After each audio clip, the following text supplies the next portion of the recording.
What happens when a man who has everything forgets where he came from? Morgan Thorne, a self-made CEO, stood on top of the world. He had a billion-dollar company, the respect of the city, and a quiet, supportive wife, Amelia, whom he treated as little more than a background decoration. At his own gala, he mocked her simplicity, her lack of ambition, unaware that her silence wasn't weakness. It was a cage. He was about to find out that his quiet wife's family wasn't just wealthy. They were the ones who owned the cage. This is the story of how one arrogant man's greatest triumph became his public execution, all because he underestimated the woman beside him. The penthouse smelled of glass cleaner and old money, a sterile combination that Amelia Thorne had never gotten used to. From their 80th floor apartment overlooking Central Park, New York, was a silent, glittering map. It was a view that cost more than most countries' GDP, and tonight it felt like a prison. Amelia was adjusting the clasp on a simple pearl necklace. The pearls were real, of course. They had belonged to her grandmother. They were understated, glowing with a soft, creamy luster against the dark navy silk of her Brunello Cucinelli gown. It was a dress that cost $12,000, but it was designed to look like it cost nothing at all. That was the way Amelia preferred it. Quiet, unassuming. "Are you still wearing that?" Morgan Thorne's voice boomed from the dressing room. He didn't enter her space. He projected into it. He emerged, already fastening the buttons on a ludicrously flashy Tom Ford blazer. It was velvet with a pattern that seemed to shimmer with its own importance. "It's a gala, Amelia, not a funeral," he said, adjusting his $100,000 Richard Mille watch. "My company is receiving the Pinnacle Award. I'm the man of the hour. Can you at least look like you're married to the man of the hour and not the help?" Amelia's fingers paused on the pearl. She met his eyes in the reflection of the floor-to-ceiling window. He was handsome, she supposed. 10 years ago he had been electric. When she first met him, he was just Morgan, a brilliant, hungry engineer with a blueprint and a dream. She had fallen in love with that hunger, that raw ambition. She had believed in him. Now that hunger had been satiated, replaced by a gluttonous, swaggering arrogance. He was CEO Morgan Thorne, the titan of Thorne Dynamics, a man who believed his own press releases. "I like this dress, Morgan," she said, her voice soft as always. "You like it?" He scoffed, walking over to the bar to pour himself a 2-finger measure of Macallan 30. "It's plain. It's beige. Just like everything you choose. Look at Isabella Vance. She'll be there tonight. She'll be wearing Versace or Schiaparelli. She'll look like she belongs." Amelia's stomach tightened. Isabella Vance. The new COO of his company. A woman with shark's eyes and a resume as sharp as her stilettos. Amelia had seen the way Morgan looked at Isabella. She had seen the late-night texts he thought he was hiding the board meetings in Zurich. "I don't want to look like Isabella," Amelia said, turning to face him. "I want to look like myself." Morgan drained the scotch in one gulp and slammed the crystal tumbler down. "That's the problem, isn't it? Yourself is boring. Yourself is this quiet, mousy little thing that makes people wonder how I ended up with you. You're dragging me down, Amelia. Tonight, just smile. Stand next to me. Look impressed, and don't talk to the reporters. You always manage to say the wrong, simple-minded thing." He didn't wait for a reply. He grabbed his phone. "The car is downstairs. Chloe is already there." Chloe, his 25-year-old executive assistant, who also Amelia knew booked his business trips with Isabella. The entire company was a nest of his enablers.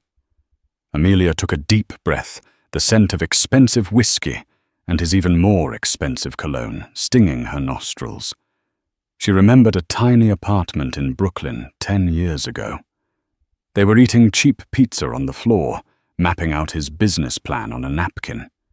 He had kissed her and said, "It's you and me against the world, Ames. You're the only one who gets me." She had funded him, not with her family's money. Not yet. She had liquidated a small trust her grandmother left her, a starter fund of $1 million. She gave it to him, telling him it was an inheritance she'd saved. He'd been so grateful. He'd called her his angel investor. Now he called her beige. She picked up her simple clutch. He was right about one thing. Tonight was his night, his greatest triumph, and she knew with a certainty that settled in her bones like ice that it would also be his last. She had been patient. She had been quiet. She had given him every chance to be the man she married. But that man was dead. "I'm ready," she said, her voice betraying nothing. As she walked past him, he grabbed her wrist, his grip too tight. "And Amelia. That necklace, it's quaint, but it makes you look like your grandmother. Try to live in this century. I'm building the future, and you're stuck in the past." He let her go, wiping his hand on his pants, as if her skin had left a residue.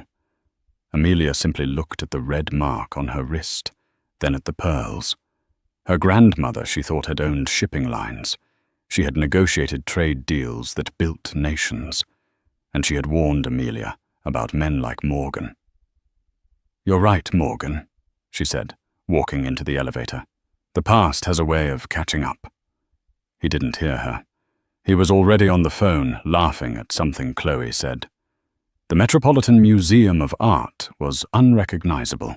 Thorne Dynamics had rented out the entire Temple of Dender wing for the Pinnacle Award Gala. The ancient temple was bathed in electric blue light, the company's logo projected onto the reflecting pool. It was the definition of hubris, a tech company's logo plastered over 2 millennia of history. Morgan was in his element.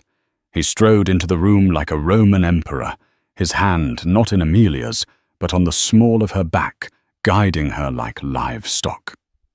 Cameras flashed. Reporters, mostly from fawning business journals he'd courted, shouted his name.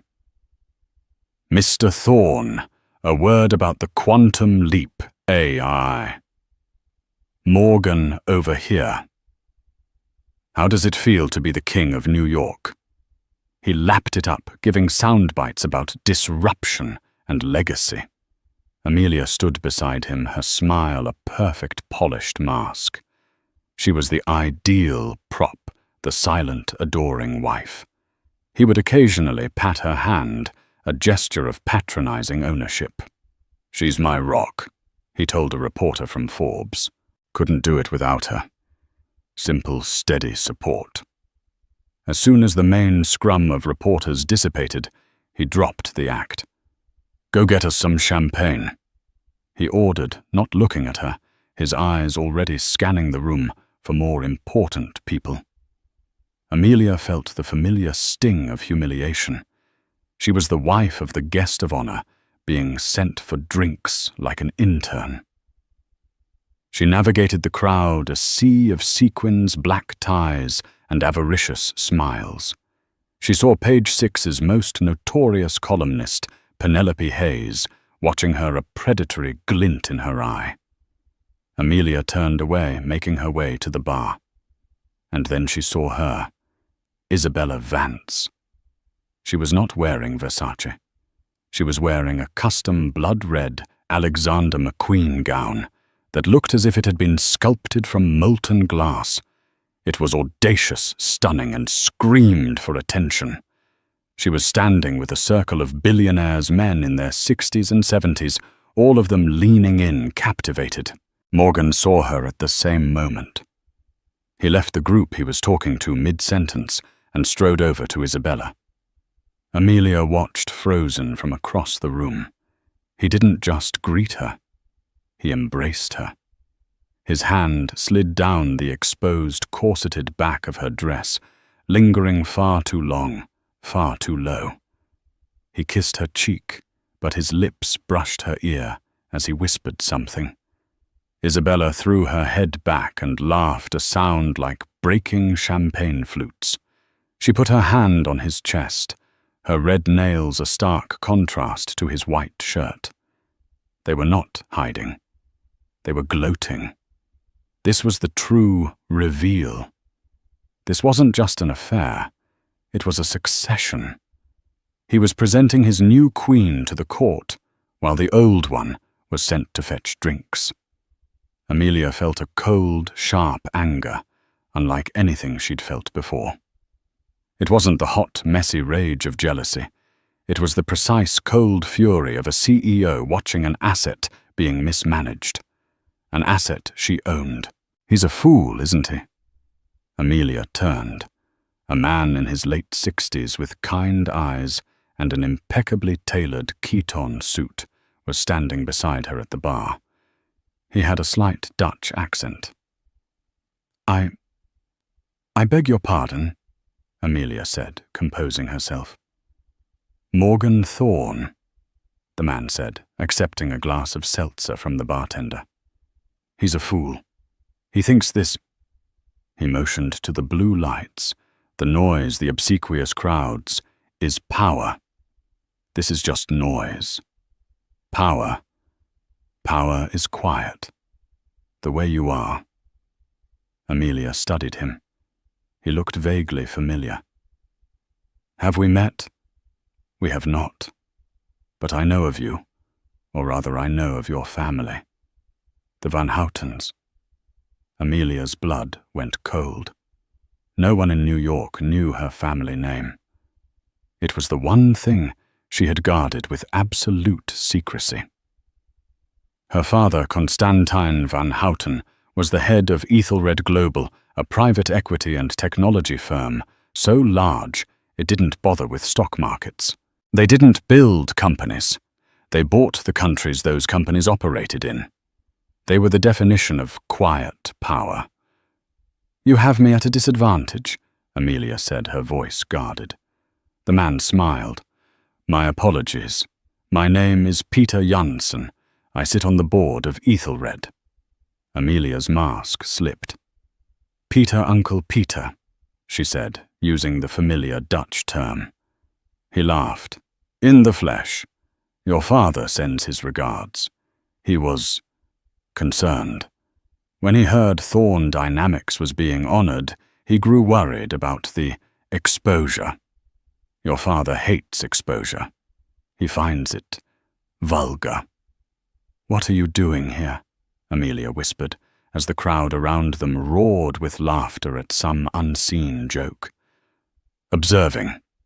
We have significant concerns about Mr. Thorne's recent acquisitions.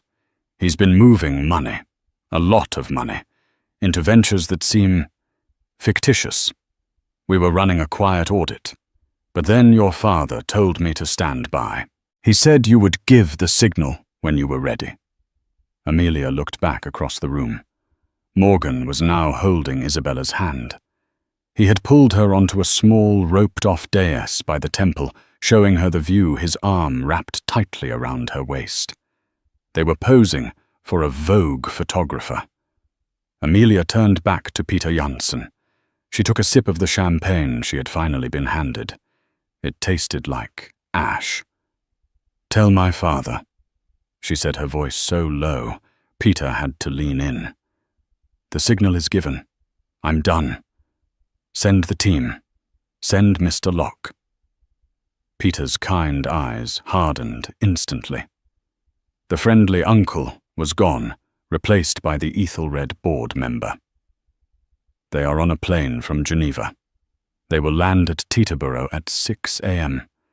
Mr. Locke has the files. All of them. Thank you, Peter. It is a shame, Amelia, he said, patting her hand. You truly loved him. Yes, Amelia said, watching her husband kiss his mistress on the cheek for the camera. I did. But he killed the man I loved. The man left standing is just a liability. She turned and began walking back toward her husband, the prop wife returning to her post. But the mask was no longer one of weakness. It was one of war. The clinking of glasses ceased. A spotlight as harsh and white as an interrogation lamp found the stage. The president of the New York Business Council, a man Amelia knew Morgan despised, but had paid handsomely for this honor, was at the podium.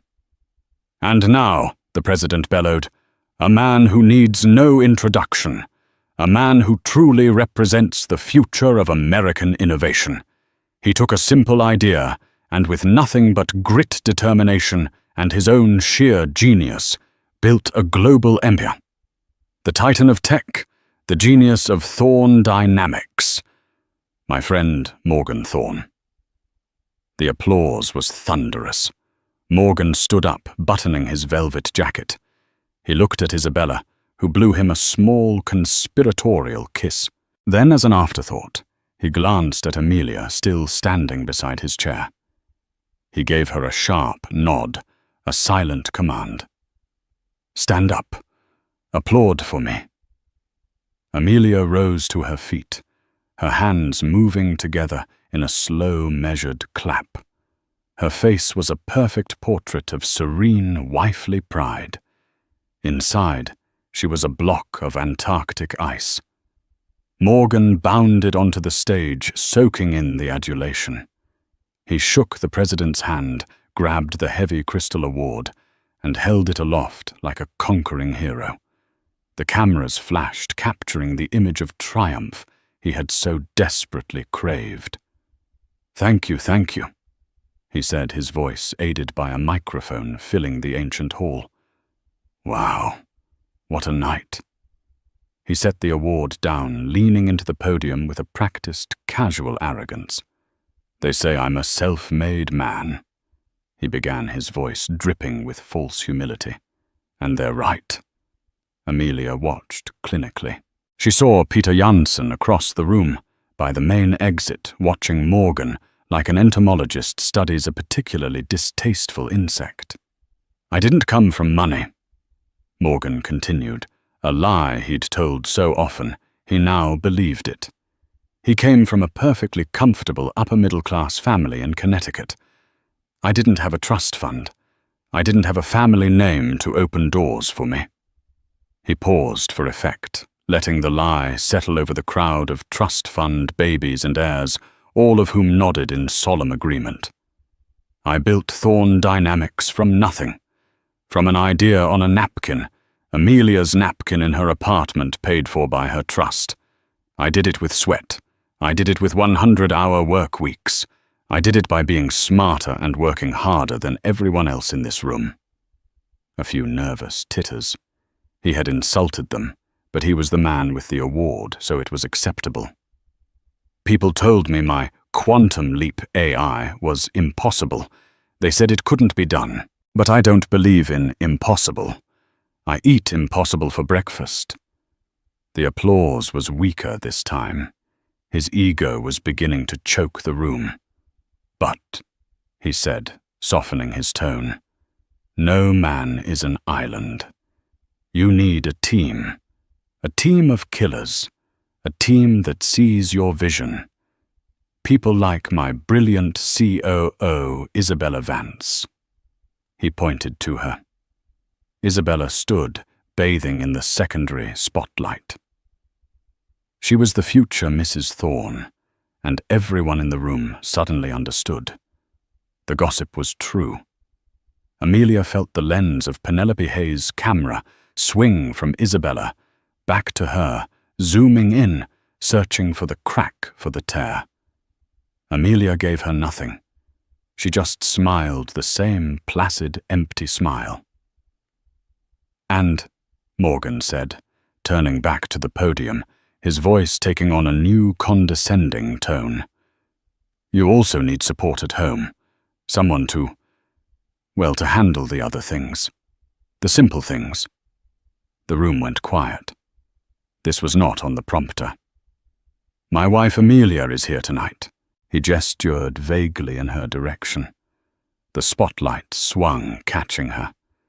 Amelia was blinded, but she did not flinch. She was alone on an island of light, every eye in the room on her. "Now Amelia, she doesn't understand this world," Morgan said, a small, chuckling laugh in his voice. "She wouldn't know a stock option from a grocery coupon. Her world is small, simple. She's a quiet soul." Amelia could hear the whispers. How embarrassing.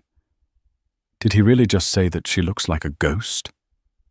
Morgan was on a roll, high on his own power, emboldened by the award and the presence of his mistress. He was swatting away his past. "She once asked me why I work so hard. She said, 'Morgan, why can't we just, I don't know, open a small bookstore in Vermont?'" He laughed, and a few sycophants in the front row laughed with him. "A bookstore," he boomed. "I'm here building the future, and she's worried about paperbacks." He looked directly at Amelia, the spotlight creating a tunnel between them. He was not thanking her. He was dismissing her. He was publicly, brutally, and unequivocally telling her and the world that she was nothing. "But I want to thank her," he said, the final poisoned cherry on top. "I want to thank her for her simple presence, for reminding me that not everyone is built for the fight. Not everyone is built to matter. Her quiet support is a comfort, like a nice warm blanket, or a pet, maybe." The silence in the room was now deafening. Even his supporters were cringing. This wasn't a speech. It was a character assassination. Morgan, finally sensing he'd gone too far, tried to recover. "So, here's to Thorn Dynamics. Here's to the future." He raised his award. The applause was scattered, pathetic. Amelia Thorn stood in the spotlight, her face unreadable. The smile had not wavered, but her eyes, had anyone been close enough to see, them were no longer the eyes of a wife. They were the eyes of a creditor. She did not wait for the spotlight to move. She did not wait for the music to swell. In the ringing silence of her husband's failed ovation, Amelia Thorn turned. She did not look at him. She did not look at Isabella. She simply walked. She walked out from the table, her steps silent on the thick carpet. She walked past the table of fawning journalists, past the shocked board members, past her husband's open-mouthed, furious face still trapped on stage. She walked straight toward the main exit, where Peter Janssen was holding the door. The cameras found her. The flash, flash, flash of Penelope Hayes's camera was the only sound like punctuation marks at the end of a sentence. Morgan Live microphone, still pinned to his lapel, hissed into the void. "Amelia! Amelia! What the hell do you think you're doing? Get back here!" But she was gone. The heavy oak doors of the Temple of Dender wing clicked shut behind her, the sound echoing in the silent, humiliated room. Morgan Thorn, man of the hour, was left alone on stage, his award in hand, exposed as a fool. Amelia did not take the limo.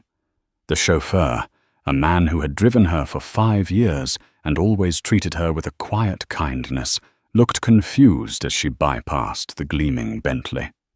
"Mrs. Thorn, the car is this way." "I'm not going home tonight, Robert," she said, pressing a $100 bill into his hand. "Take the rest of the night off. I believe Mr. Thorn will be detained." She hailed a yellow cab, a move so foreign to her current life that it felt like a rebellion. "Where to, lady?" the cabbie asked, not looking back. She gave him the address. Not a hotel, not the airport, She gave him the address of a discreet, impossibly exclusive building on the Upper East Side, one that didn't appear on any maps the Ethelred consulate. It was a private residential building owned by her family's firm, reserved for visiting executives, and in this case family members in need of a fortress. Her phone began to explode. It was Morgan. One text. "Where are you? You were second. You embarrassed me. You embarrassed me." A third. "Get back here. Now. We have to do damage control." A fourth. "Isabella is furious. You ruined my night." Then the calls started. He rang and rang and rang. She watched the screen, the name Morgan, flashing with angry pulsing light. She let it ring until it went to voicemail. Voicemail 1. "Amelia. Pick up the phone. I am not playing this game.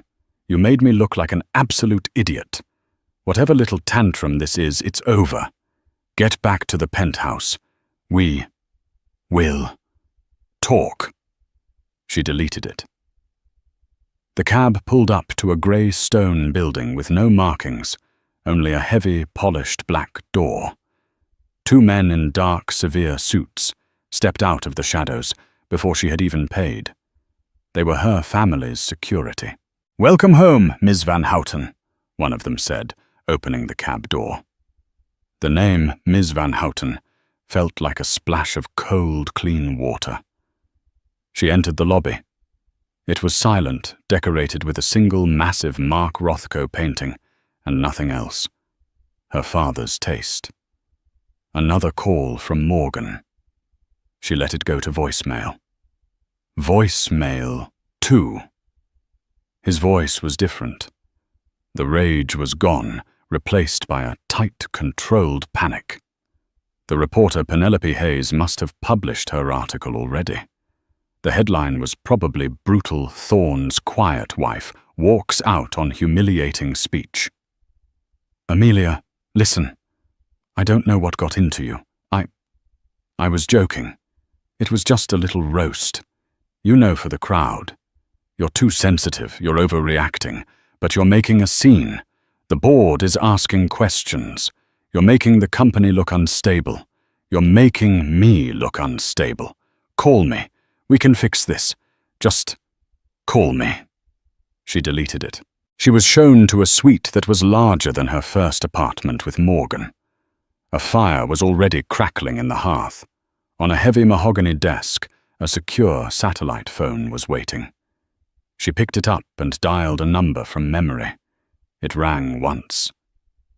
"Amelia." Her father's voice, Constantin Van Houten, was calm and clear from Geneva.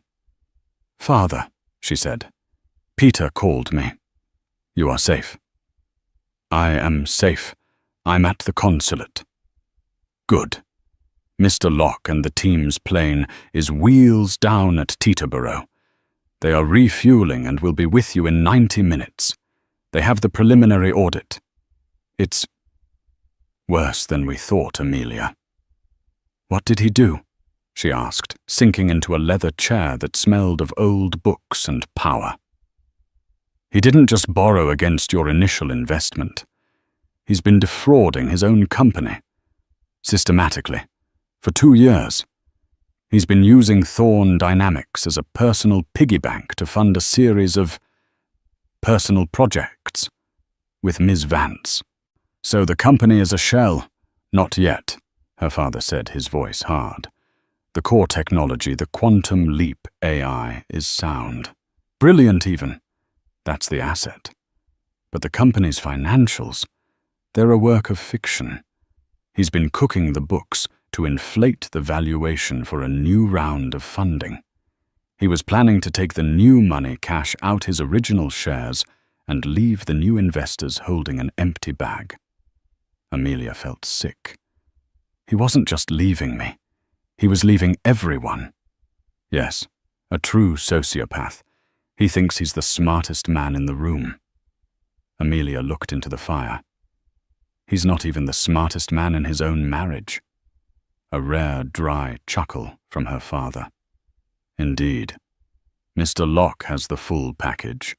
The wire transfers, the offshore accounts in the Caymans, the documentation of his relationship with Ms. Vance, which I am sorry to say was being funded by corporate accounts. He bought her a condominium at 15 Central Park West with R&D money. Amelia closed her eyes. The humiliation was deep, but the rage was deeper. "What is the plan?" she asked. "Locke will present two options, a quiet divorce and his silent removal, or a public crucifixion. The choice is yours, my dear. It is after all your company." "My company? Of course. Your $1 million angel investment. That was from the Van Houten Generation Trust. It came with our standard founder's clause. You are not just an investor, Amelia. You are the primary stakeholder." He just never read the fine print. He was too excited by the money. Amelia almost laughed. The ultimate irony. He'd called her simple, and he had signed his entire empire over to her before he'd even built it. Her personal phone buzzed again. A new text from Morgan. "Amelia, I'm at the penthouse. Where are you?" "This isn't funny. I've been trying to log into our joint accounts. The access is denied." "What did you do?" "Amelia, pick up the phone. My corporate card was just declined." She smiled a thin, cold smile. Mr. Locke's team was already working. The cage door was swinging shut. "Amelia."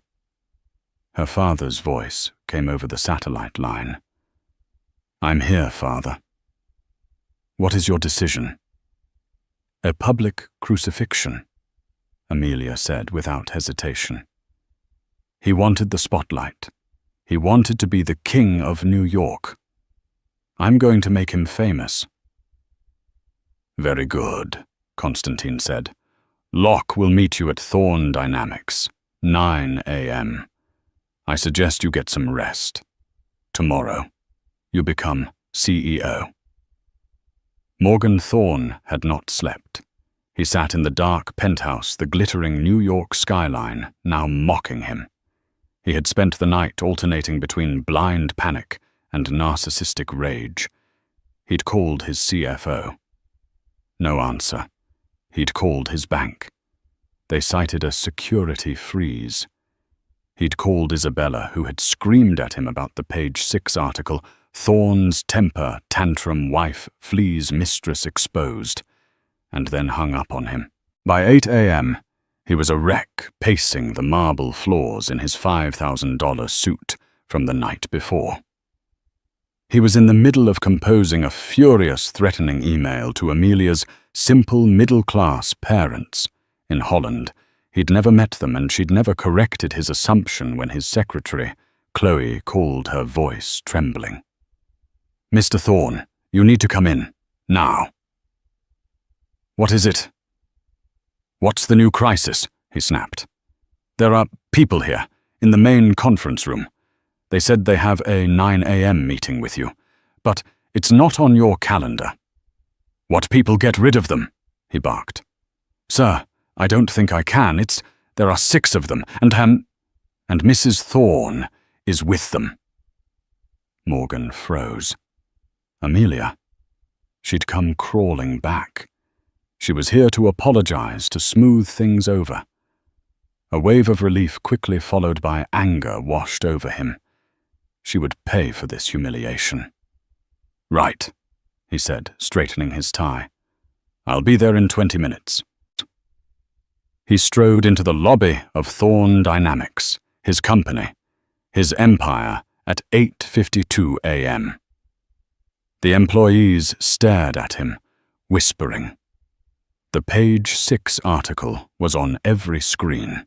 He ignored them, marching straight to the executive floor, to the glass-walled main conference room. He threw the doors open and stopped. Amelia was there, as Chloe had said. but she was not the woman from last night. The quiet navy blue silk was gone. She was wearing a razor-sharp custom Armani pantsuit in a severe charcoal grey. Her hair was pulled back into a tight, formidable chignon. Her quaint pearls were gone, replaced by a single modern diamond pendant that he knew instinctively cost more than his car. She was standing at the head of the table, not sitting, and she was not alone. Flanking her were 6 people. They all wore the same uniform, dark, impossibly expensive suits and expressions of utter reptilian coldness. They looked, Morgan thought, with a jolt like executioners. Amelia? Morgan began, trying to summon his bravado. This little stunt is over. You've had your fun. You made your point.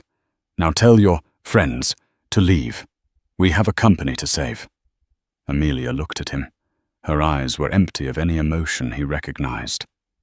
They're not my friends, Morgan, she said, her voice not soft but clear and projecting like a CEO's. They're my lawyers. An older man with silver hair and a face that looked carved from granite stepped forward. He placed a heavy leather-bound portfolio on the table. Mr. Thorne, the man said. His voice was a low, precise rumble.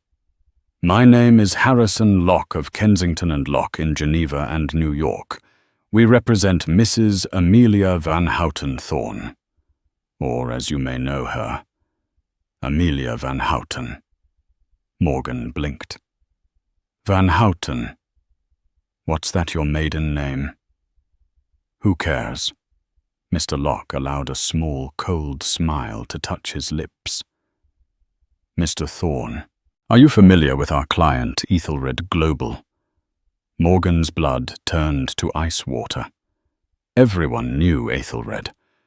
They were the shadow bank of the world, a private multi-trillion-dollar firm that bought and sold governments before breakfast. They were a myth, a boogeyman for Forbes articles. What does Ethelred have to do with this? He stammered. Amelia, Mr. Locke said, gesturing to her, is Amelia Van Houten. Her father is Constantine Van Houten, the chairman and sole proprietor of Ethelred Global. Her family is Ethelred. Morgan looked from Locke to Amelia, his mind refusing to process the information.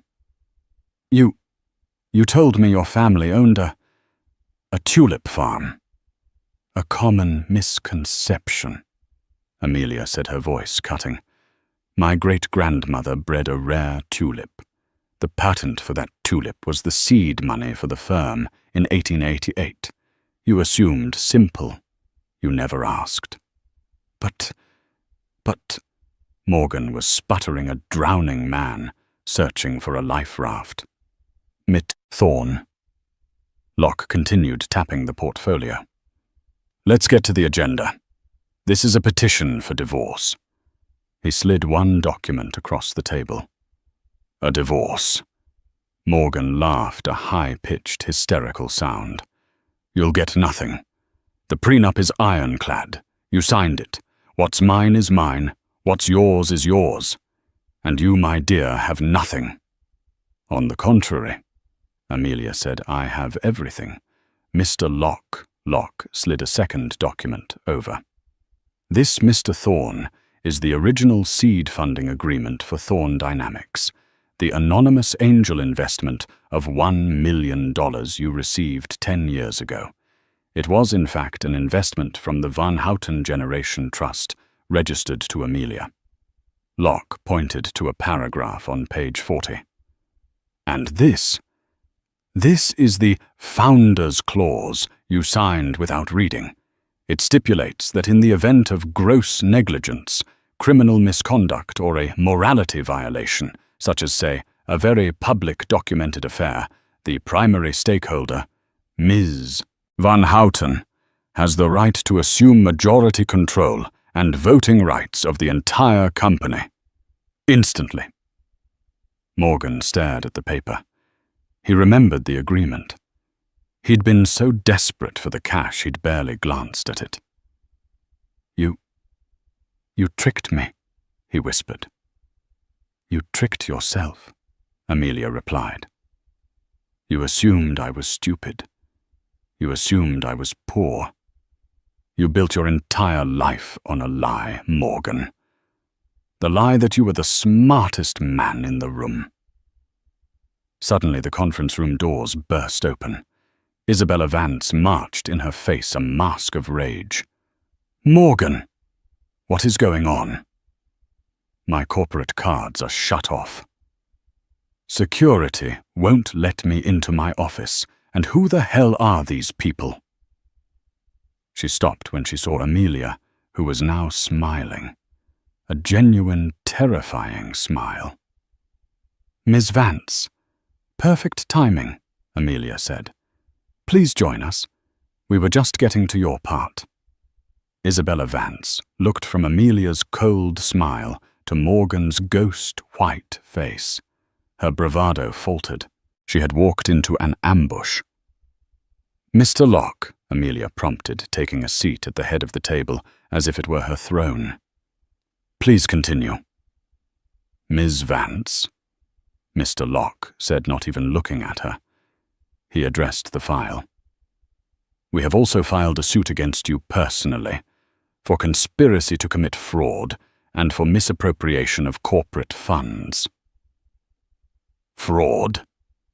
Isabella shrieked, clutching her Hermes Birkin bag. That's insane! I'm the COO. I saved this company's Q3. You looted this company, a new voice said.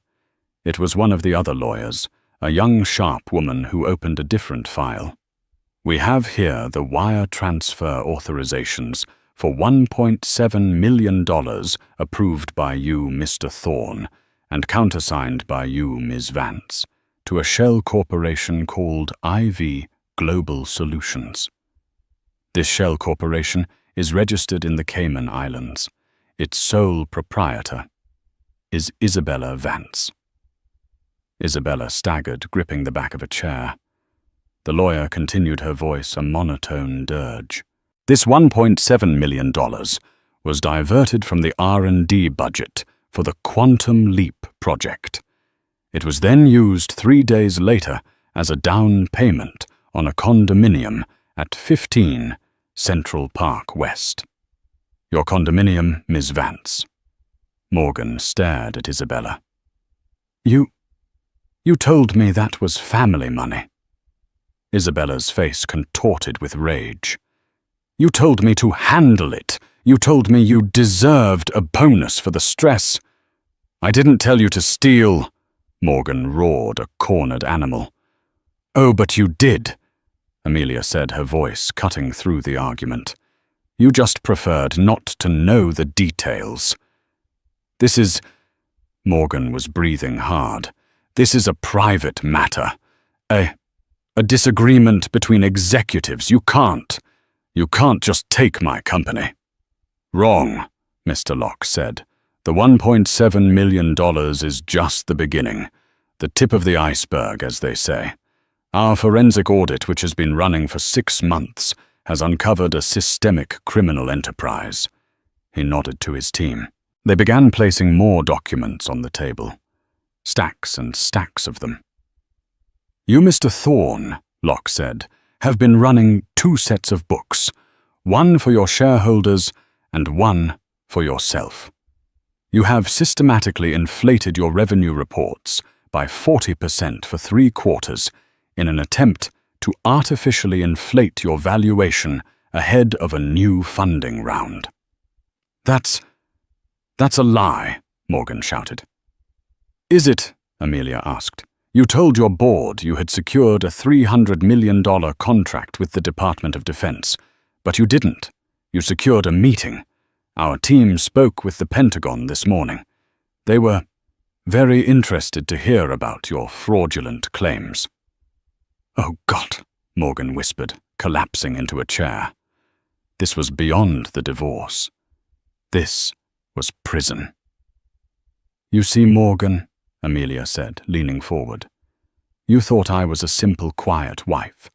But I'm a Van Houten. We don't just invest. We monitor.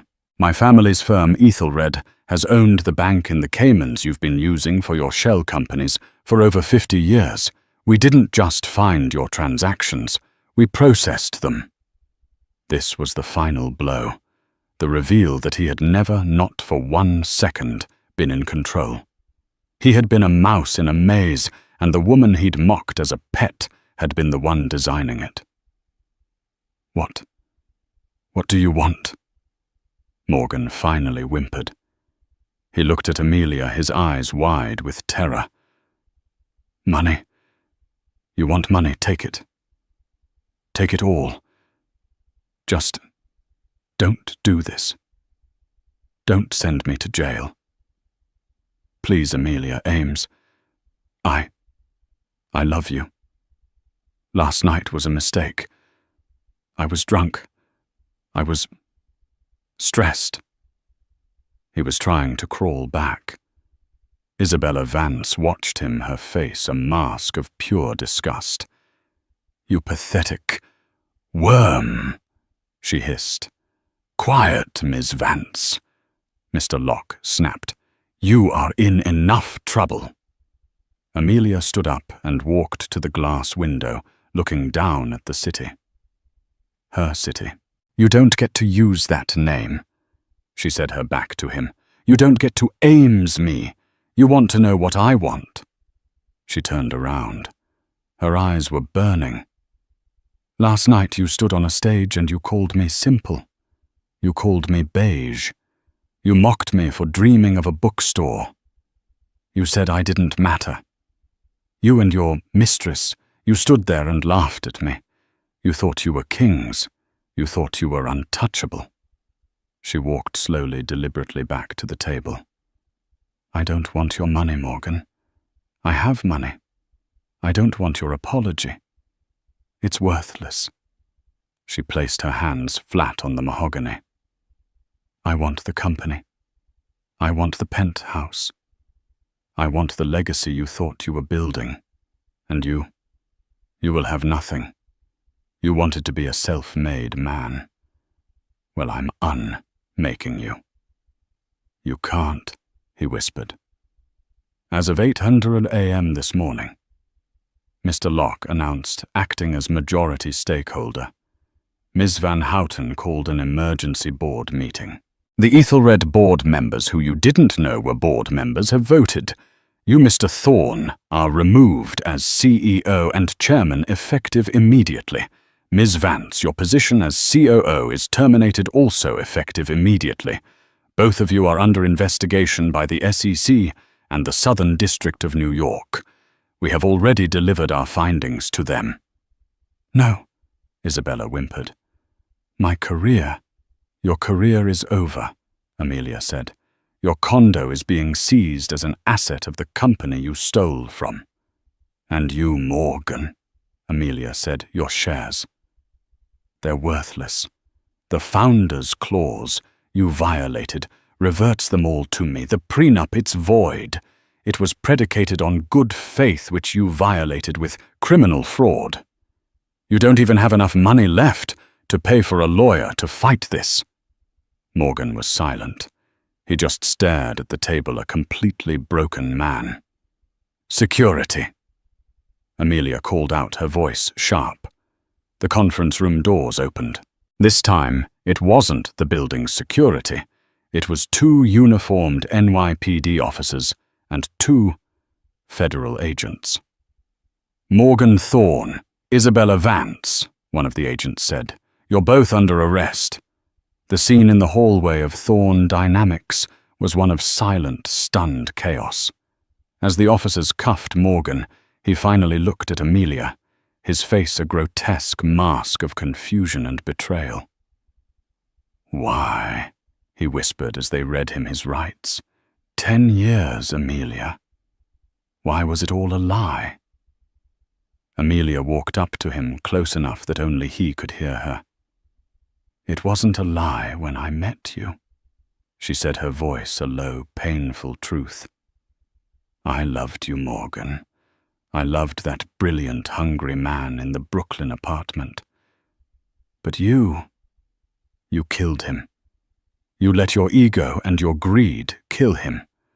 The man standing here, I don't know him, and I will not mourn him." "Amelia, please," he begged, as they started to pull him away. "Goodbye, Morgan," she said, and turned her back. Isabella Vance was more defiant. "You think you've won," she spat at Amelia as they cuffed her. "You'll never be what he wanted. You're a cold, empty bitch." Amelia didn't even look at her. "Mr. Locke," she said, "ensure Ms. Vance's full cooperation with the authorities. She may be able to reduce her sentence by testifying against him." Isabella's face went slack with a new dawning horror. Amelia had not only destroyed them, she was now pitting them against each other. The elevator doors pinged open.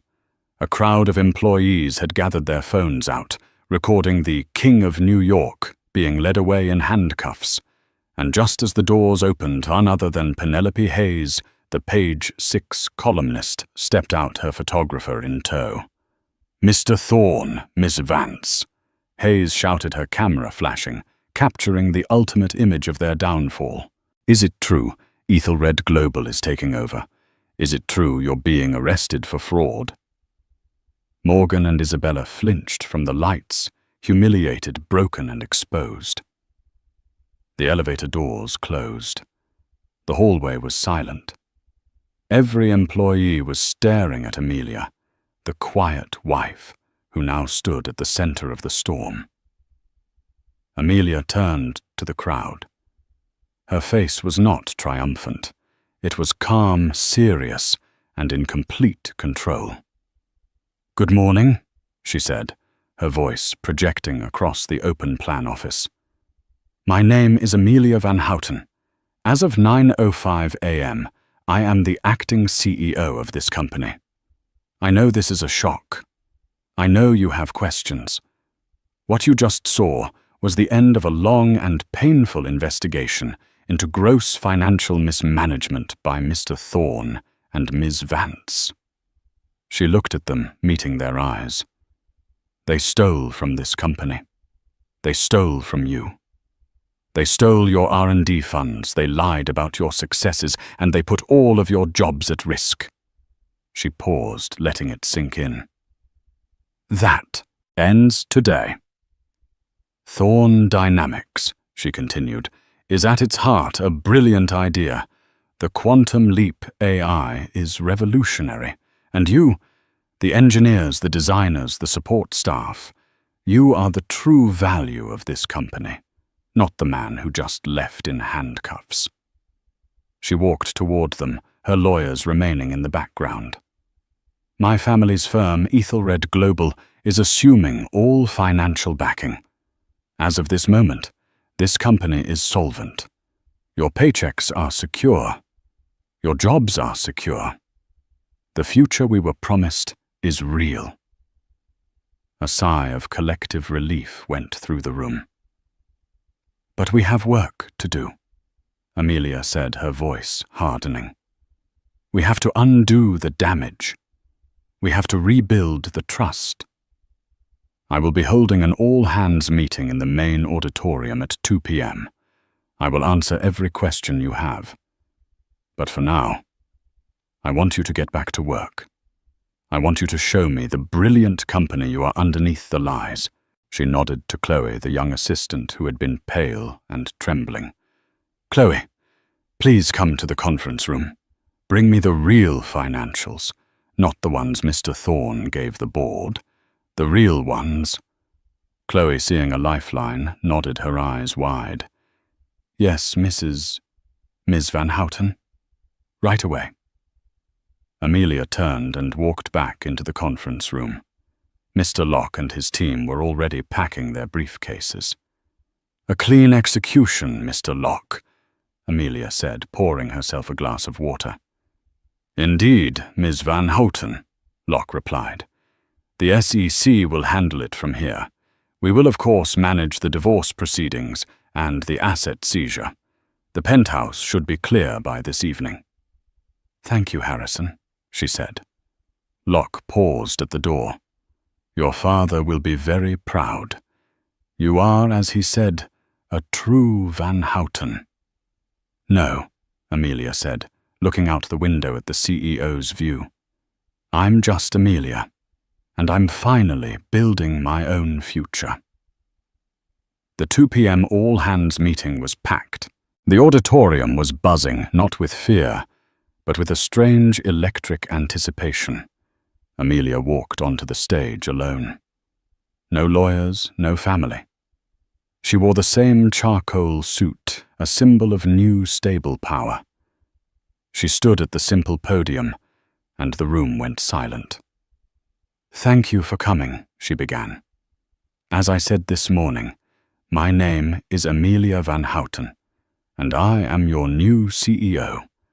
And I am not going to waste your time with corporate platitudes." She looked out at the faces. "For the last 2 years, you have been working for a man who did not respect you.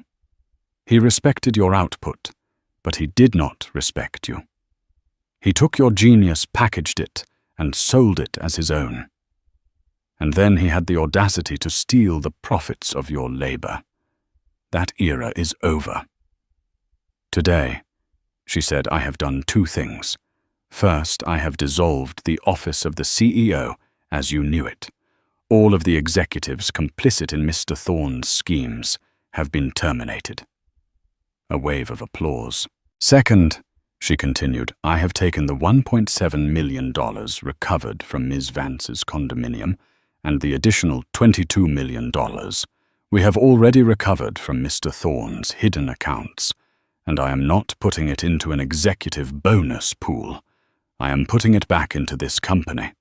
Effective immediately, the R&D budget for Quantum Leap is quadrupled. And, effective on your next paycheck, every single employee here, from the janitorial staff to the senior engineers, will receive a 10% bonus as hazard pay for surviving the previous administration." The room exploded. It wasn't just applause. It was a standing, roaring ovation. People were cheering, crying, hugging. Amelia let them cheer. She let the toxic energy of the last few years burn off. "But this isn't just about money," she shouted over the noise, and they quieted down. "It's about respect. This is no longer a disruptor company built on ego. We are going to be a legacy company built on integrity. We will be transparent. We will be collaborative. And we will absolutely become the global leader in our field. Because we have the talent, we have the resources, and now we have the leadership." She leaned in her voice, dropping to a confidential, serious tone. "I know what you're thinking. Who am I? I'm the quiet wife. The woman in the background. Morgan Thorne made a mistake. He thought my silence was weakness. He thought my patience was stupidity. He learned too late that a quiet person is an observant person. I have watched this company for 10 years. I know where the bodies are buried. And I know where the treasure is, too." She smiled. "The treasure is you." "I have one last piece of news," she said. "The Pinnacle Award the company won last night. I have already spoken to the Business Council. We are respectfully returning it." A gasp went through the room. "That award was given based on fraudulent numbers," Amelia said, her voice like steel. "It was given to a man, not a company. We will earn our own awards. We will earn them with real numbers, real products, and real integrity. The next time we are on that stage, it will be all of us, and it will be real." She stepped back from the podium. "I'm done talking. My new office is the glass conference room on the 40th floor. No more ivory tower. My door is open. Now, let's get to work." She walked off the stage, not to the thunder of a forced ovation, but to the determined, powerful applause of a company that had just been saved. As she walked through the lobby, she saw a final karmic detail. The Page 6 article was taped to the water cooler. The headline was devastating: from King to Con CEO Morgan Thorne, arrested for fraud after wife billionaire heir Amelia Van Houten stages corporate coup. The photo, the one of him and Isabella in handcuffs, was already global. Amelia walked past it without a second glance. She had a company to run, and so the reign of Morgan Thorne, built on ego and theft, collapsed in a single day. He learned the hard way that the loudest person in the room is often the most fragile, and that true power doesn't need to shout.